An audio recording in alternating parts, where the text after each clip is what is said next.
शिवाजी कोण होता पुस्तकाच्या वाचनावरून बुलढाण्यात संघर्षाची स्थिती, तर आमदार संजय गायकवाडांविरोधात डाव्या पक्षांचं आंदोलन. पुस्तकाचे प्रकाशक प्रशांत आंबी पोलिसांकडून स्थानबद्ध.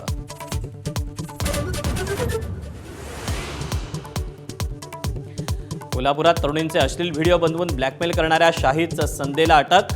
शाहिदला फाशी द्या, वडिलांची मागणी. शाहिदच्या गावात हिंदुत्ववादी संघटनांचा मोर्चा.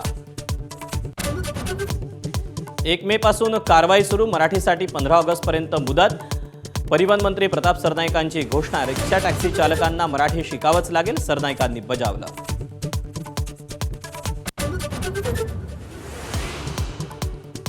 विधान परिषदेचा अर्ज भरण्यास अखेरचे 2 दिवस. उद्धव ठाकरेंच्या उमेदवारीसाठी मविया नेत्यांचा आग्रह कायम, तर विधान परिषद उमेदवारीसाठी भाजप अर्ज भरायच्या अखेरच्या दिवशी यादी जाहीर करणार.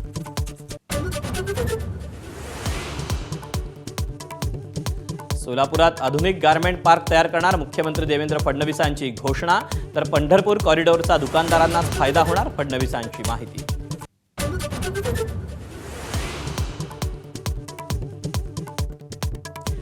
शरद पवारांनी पवार कुटुंबियांना एकत्र बोलावणं. पुण्यातील मोदी बागेत आज संध्याकाळी 5 वाजता पवार कुटुंबाची बैठक. रेवती सुळेंच्या लग्नाच्या निमित्तानं भोजनाचा कार्यक्रम.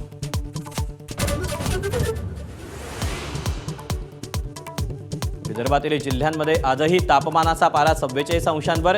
29 आणि 30 एप्रिलसाठी विदर्भात सर्व जिल्ह्यांना येलो अलर्ट जारी. वाढत्या तापमानामुळे उष्माघाताच्या रुग्णांमध्ये वाढ.